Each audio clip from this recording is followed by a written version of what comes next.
Coming to you live from Oracle Code, New York, 2019. I'm Bob Rubart with the Oracle Groundbreakers team, and my guest for this segment is Rolando Carrasco. Rolando, how you doing?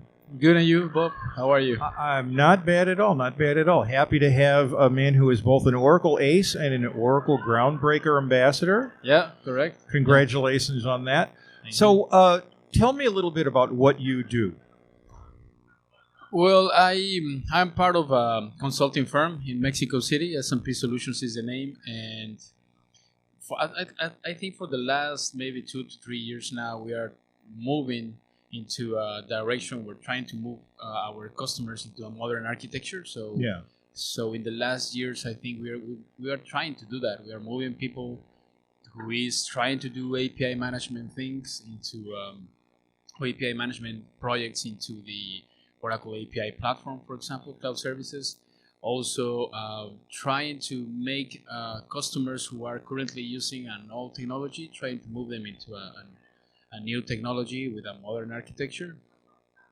And it's been quite of a challenge, that because we have a lot of customers who have been using, for example, WebLogic for many years now, and it's okay. I mean, it's okay that they use it and they can continue using it. Right. But at the same time, is people trying to improve their architecture, so they are willing to move to something different. So the challenge there is, okay, so if you would like to move to something different, why don't you keep using Oracle? So we are doing those type of things and trying to keep the customers using it, but trying to transform them at the same time. So it's been quite of a challenge for the last, I think, 3 years now. But this year in particular, we have started to make some traction around it. So we do have now customers who have been moving into that direction. For example, using Oracle Kubernetes Engine, using Oracle API Platform Cloud Services, using different things. For example, Helidon project for microservices development, GraalVM for executing their code. So we are kind of getting some traction around it. So that's pretty much what I've been doing for the last 2 to 3 years now. Yeah. Now, APIs were the focus of the session. Well, you're presenting a session in about an hour. Yes, an hour. Yes, correct. But I like the title of your session. It's a style guide for designing web APIs with Oracle Apiary with Swagger and APIBlueprint. Now, yes. Why style guide? Is it important to have style in your API design? I actually think it is the most important thing. I've been involved in several discussions about what is an API and what is not an API, and what are the technical confusions around it. So I just kind of get into this conclusion that design principles to have a style guide for your APIs is very relevant. And I actually feel that it is one of the most important things, maybe not the most important, but one of the most important things around the design and development of an API. Actually, this particular session, I am trying to highlight this idea, and I stress it a lot during my session, that an API is a product.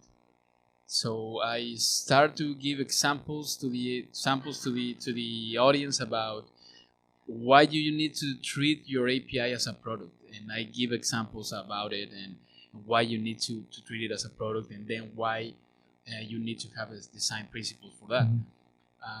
When you are developing web APIs for the external world and your expectation is that people from outside of your organizations to use it, then you definitely are hitting this idea about treating your API as a product, because now it is a product for your organization in the market. So you need to have a well-designed principles, homogeneous principles throughout your APIs. You need to think about longevity, because you want your API to keep working throughout months, throughout years. It is not just that I release my API today and I'm fine and I am not going to touch it for the next years. No, it is. IT is moving so fast that probably you will have to release maybe one per month, one per 2 months. So that is why I strongly believe that you need to treat it as a product. You know, it's interesting. The if you extracted the phrase API from everything you just said, it echoes in my mind as the same kind of stuff I was hearing from various experts 20 years ago in discussions about software reuse. And I mean, APIs are clearly an example of that. It's just no one really talks about software reuse anymore, but the idea of treating an API as a product is right out of those discussions. And it's interesting that, has it taken this evolution and growing importance of APIs to return to those principles?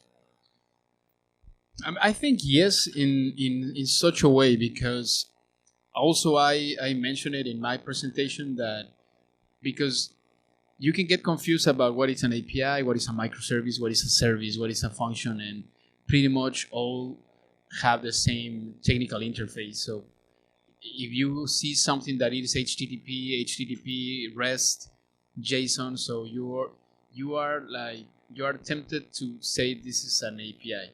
And probably it is not. It is just a web service, right? Right.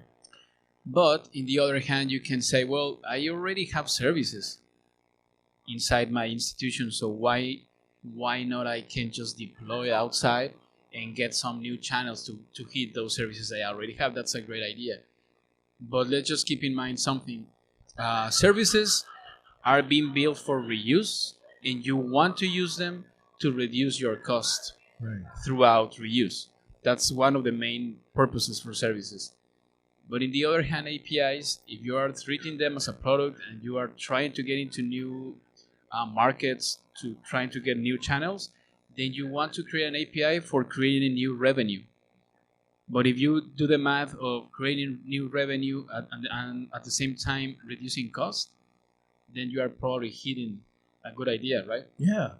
So probably you are going to treat them differently because one is to create revenue. So there are different mechanisms that you're going to use to treat them as a product and then create revenue around it, rather than just treating them as this is a service and I need to keep it for a long time because it's going to be reused. But at the same time, I think both of them are focused and they are targeted for the same goal, which is make the institution, make the organization get into new markets and hitting that idea of the digital transformation and so on. So if you have already an asset that you think it is valuable for your organization, but it is also valuable for the rest of the world, then probably it's going to be a service that you already have and you would like to put it as an API. And it is happening. As I mentioned that you're an Oracle ACE, you're an Oracle Groundbreaker ambassador, you are very active within the community. What are the most common questions that you get about developing APIs? I think most of the times I hit the audience or I get into the audience of very strong developers who are very into code and line after code and all that stuff, which is pretty good. But I think they are focusing just in the technical side of the API. So the most common questions that I get from that audience is, what is better, to have a GraphQL API? Is it better to use a normal REST JSON API? And so those type of questions, which are very good actually. The industry is moving in so many ways that you have different alternatives to solve a problem. Obviously, there are different things, or there are things that you can use to solve a specific problem, and it's going to be better to use it than the other alternatives. But I think the most common questions are that what should I use? GraphQL, normal REST APIs? Do I still need to continue using SOAP-based APIs, XML-based APIs? And so those are the type of questions that I get. And also, which is the best framework to do an API or something? Which is the best programming language to do it? And I am always trying to answer those questions in a way that it is like a tool. At the end of the day, currently we have so many tools at our reach of our hands as a developer. So you need to be very intelligent, very smart to decide which tool are you going to use for your specific project, for your specific problem. Because not all the times it is good to do everything with Python. Not all the time it's good to do it everything with Java. And we are in this stage of technology that we can decide, and we are free to decide. I was hoping that when I started my career, that I had this diversity of programming languages to do my work.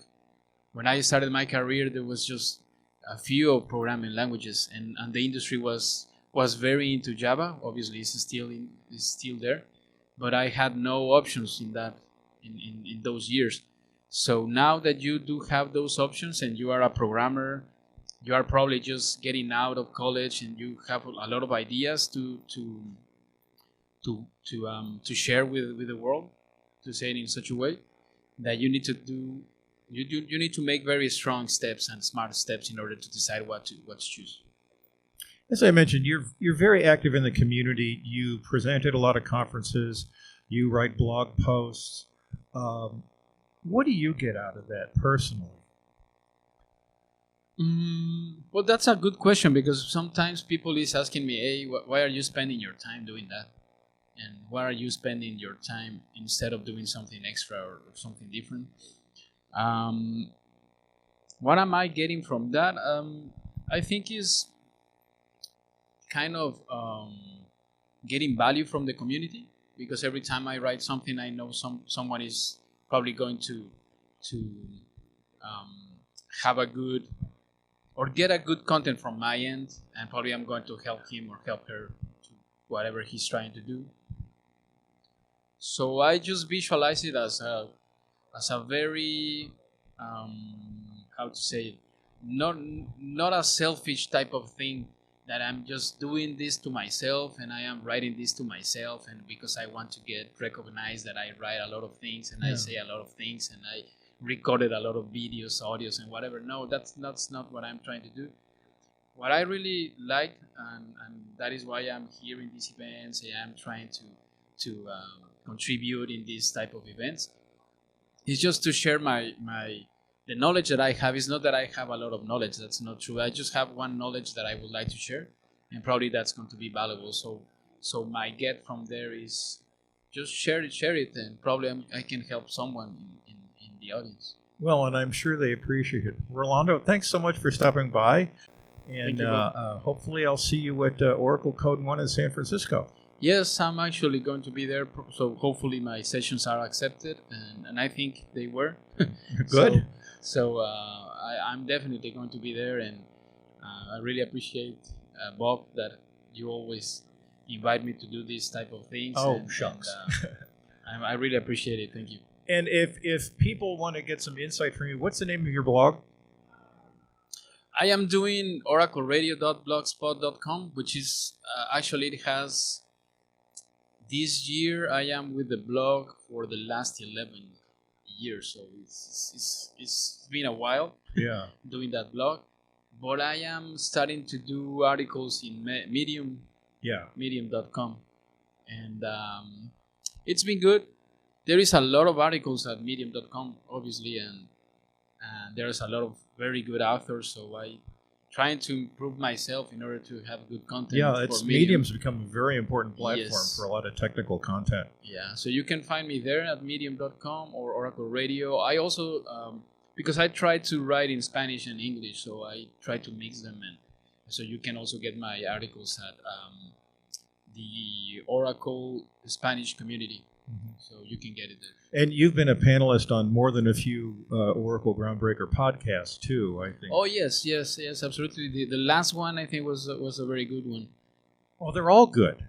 Well, yeah, obviously they're all good, but the last one that I participated, I felt it, because we were talking about how the integration tools and the integration need has been progressing. Yeah, right. How it has been changing for the last year. So I think we had a very good panel, a lot of people from around the world sharing their thoughts around it. And I just realized that, I mean, I've been doing this for the last 20 years. I was thinking about it while I was flying here to New York, and I started to work in the year 2001. Wow. For HP, and I entered to Hewlett Packard, and they had a lot of tools. I don't know why they are not using them now, but anyways, that's not what I wanted to say. But they had a lot of good integration products. So I started there my career, and I am here in 2019 still doing the same thing, but in a different way. So it's incredible. Oh God, a lot has changed in 20 years. Again, Rolando, thank you so much for your time. Good luck with your session, and we'll see you at Oracle Code One in San Francisco. For the Oracle Groundbreakers team, I'm Bob Rubart. Thanks for watching, and stay tuned.